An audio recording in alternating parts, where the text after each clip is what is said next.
Hello everyone, welcome back to my channel. If you're new here, my name is Amy and I am on a financial freedom journey with my family, and this is a new episode in our series, Budget Reviews, real life budget reviews. And I have really been loving this series. It seems like you guys are too. I'm so excited to keep bringing these to you guys. If you're interested in getting a budget review from me, I will leave the form link in the bio if you guys want to check it out. It's completely free. You just have to be willing for me to share. You can even use like a fake name and age and state. I don't care if you don't want to be like identified. But yes, if you guys are interested, check that out.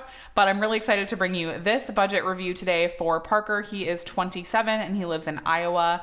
So let's go ahead and get into today's budget review. So Parker is single. He works in the government/legal, and his annual gross income is about $55,000. His short-term goals and priorities for his budget is he wants to be aggressive with debt payoff, and he also wants to move out in August. He is currently living with family, so he plans to move out in August. He currently has a decent amount of debt, including a large law school student loan, which we'll talk about in a second. So he has 5 credit cards varying from, $1,000 to about $5,000. He has a personal loan for $2,000. And like I said before, he has this very large law school student loan of about $200,000. He has about $5,000 in savings. He has a few investments. He has a public retirement program for $3,800, a Roth IRA for almost $20,000, and a 401a at $670,000. His biggest financial struggle is impulsive spending and expensive taste. I can relate to both of those things, especially impulsive spending. Especially when I was in my 20s, I can totally relate to this. I was very impulsive. In my 20s with spending, I spent so much money. You guys, you would be absolutely shocked at the money that I spent when I was in college. I was out of control during that time of my life. I'm very happy that I got it together. So yes, can definitely relate to the struggles here. And his long-term financial goals are to buy a newer car, save for a home, and continue to save for retirement. So let's go ahead and take a look at Parker's debt payoff plan, and then we will get into his budget. All right, so let's go ahead and go over Parker's debts currently. So I did list them out in priority order. I started with the personal loan. This personal loan is about $2,000 and it has an interest rate of 11%. The rest of his credit cards are actually all on 0% balance transfers, I'm assuming. So I would definitely start with the personal loan just to knock that out as quickly as possible. I tend to favor the avalanche method personally. That's what worked for me the majority of my time paying off debt. I did start with the snowball and then I kind of flipped back and forth between snowball, avalanche. I would kind of go back and forth because we had a lot of debt to pay off. We had $100,000. So it was a long journey. So we were kind of moving back and forth between the two. But I would definitely recommend just knocking this personal loan out as quickly as possible. $2,000 is not a ton. I feel like you could do this pretty quickly. The minimum payment is $168. He's currently paying $177. And then all these different credit cards, I just did these in snowball order because there is no interest rate currently. So he's got a very small one, $275. If you want, I would maybe even prioritize this over the personal loan just to knock this out because it's relatively low. He's currently paying $25 on that one. He's got another credit card at $965 that he's paying $59 a month, $1260 at $105.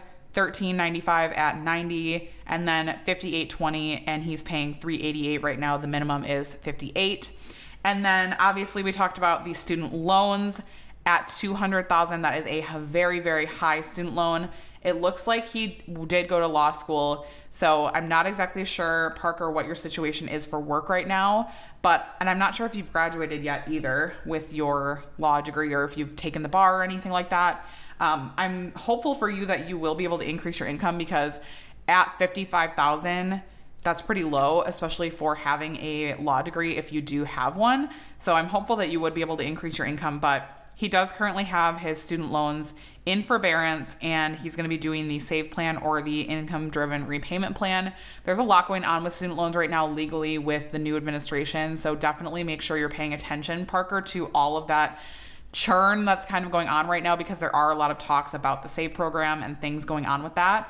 And he would qualify for public student loan forgiveness after 10 years. This is similar to the last budget review we did with Carly. So if you guys watched that video, she was also on a income-driven repayment plan for her student loans and was pursuing public student loan forgiveness.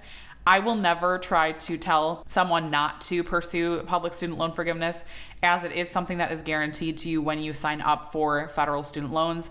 I don't know that I would personally go down that path. I never had that as an option for me, so I can't say whether I would or wouldn't have, but just you have to be aware that you're going to have to wait 10 years. And if you're okay with that, then all for it. But just have the awareness, make sure we're paying attention, because I have heard people having issues with their public student loan forgiveness if they're like not being consistent with the payments, not paying attention, not doing the things they need to do. So just know that pursuing public student loan forgiveness is a commitment that you're making for 10 years, and you need to make sure that you're being on top of it, paying attention, logging in, making your payments, just being mindful of that. So again, I'm not going to focus on the student loans in this review because it is not a priority for him, and he does have other debt that is definitely more of a priority. But just something to keep in mind if you are pursuing public student loan forgiveness, you have to stay on top of it, and you have to be okay with waiting. You have to be okay with carrying the step for 10 years and waiting. And if that is something you are okay with, I am 100% on board with you. If that is not something you're okay with, I am 100% on board with you not being okay with that and wanting to pay it off. Again, my husband and I paid off 6 figures worth of student loan debt, and I did not have public student loan forgiveness available to me because I did not work in the appropriate sector for that. But yeah, you can pay it off if you want, but you can also not. So that's my thoughts on that. So let's go ahead and go over Parker's budget. So like we said, he is currently living at home, so he does not have a lot of living expenses, which is nice. So his W-2 income is $31.60 a month. Now, I didn't see anything about deductions. I'm not sure if he is currently participating in any like retirement plans or anything, but at 27, I would definitely recommend you start looking into if your job has a pre-tax retirement plan. That would be great to contribute to. But let's go ahead and go down to our fixed expenses. So like I said, he is not paying any rent. He's living with family right now. So that is great to not have that expense. He does have a gym membership for $48. He has pet insurance for $30 and YouTube premium for $9. Again, those all seem very reasonable to me.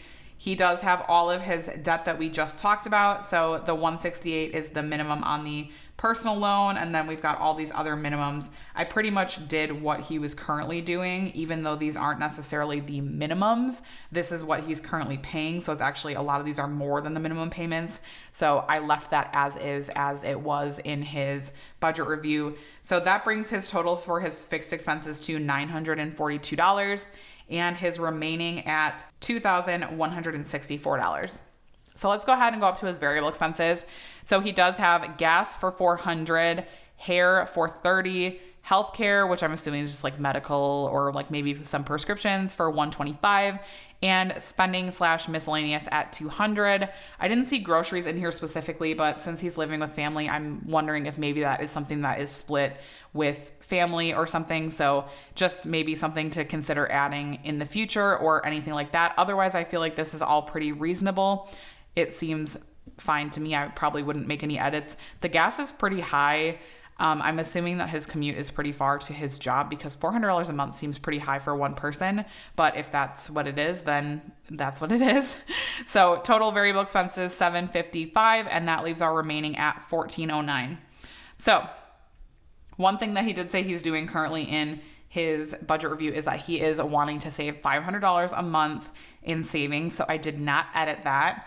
And it looks like he was primarily saving this for like the emergency fund / what he currently has in savings. So it looks like he has about $5,100 in savings. Now, he did reference wanting to move out in August. I am filming this in March, and so that's a pretty quick turnaround. I personally, Parker, would consider not moving out yet. That's just my thought. I think that if you can save money and live at home a little bit longer, it might be beneficial for you, at least until you can get this debt paid off. I personally would wait until I was completely debt free, except for the student loans, and then maybe look at moving out. But again, depending on your situation, obviously, I don't know if it's not like a good situation where you're living right now. I totally understand and support you leaving. But if it is a situation where you feel like you could stay a few extra months, I would definitely consider that. So I did leave the $500 in savings here as is. I did not change that. I would slightly maybe look at reducing the savings just so you can put more towards your debt snowball, because you do want to be debt free quickly. And I know in your budget review, you had indicated that you struggled with overspending and impulse spending. So it's really going to be critical for you to keep an eye on these variable expenses. And if you need to increase them, do so that your budget's at least realistic. But having a $900 debt snowball, you'll be able to knock these debts out pretty quickly with that.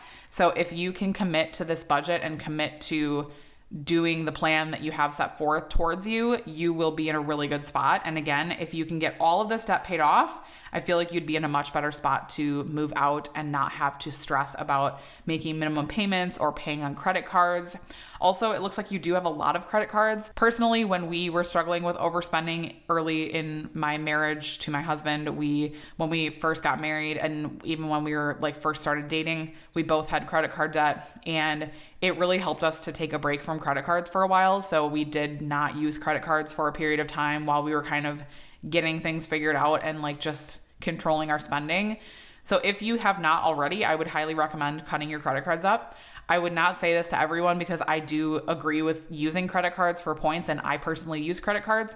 But if you are struggling with overspending and using credit cards too much and not being able to pay them off in full every single month, I would highly recommend, at least for a period of time, stop using credit cards, because it can be really triggering to impulse spending to use credit cards.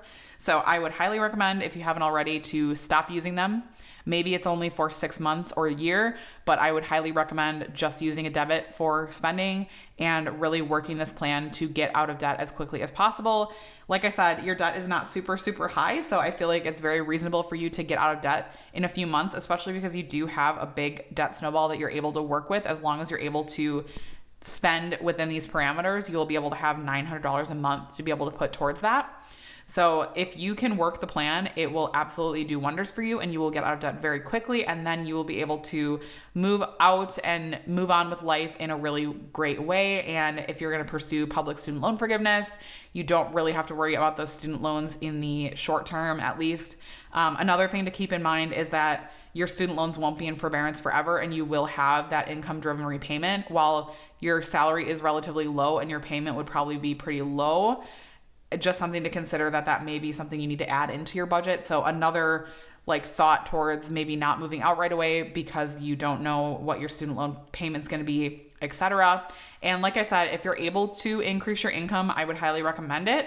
With having a law degree, which I'm not positive if you've graduated or not yet, or if you've taken the bar, or if that's something that you're working towards right now, but highly recommend trying to see if you can increase your income to have a little bit more flexibility in your budget. And again, that would be really great for your plan to move out as well. If you can increase your income, that would definitely give you a lot of breathing room with wanting to do that. So that is all I had for this budget review. I hope you guys enjoyed. Please leave your tips, advice, tricks, any comments for Parker in the comments down below. And Parker, thank you so much for filling out the form and being vulnerable and willing to share online. I really appreciate it, and had a great time doing your budget review. You're doing great. Keep it up, and please keep me updated on your situation. I would love to hear about it in the next few months if you've been able to pay off your debt, and I'm sure you will be able to. I'm really excited for you to get this taken care of and then have a lot of room and flexibility with what you're able to do in the future. So that's all I have. Again, if you're interested in your own budget review, I will leave the link in the pinned comment and the bio. Definitely check that out, and I will talk to you guys in my next video. Bye, guys.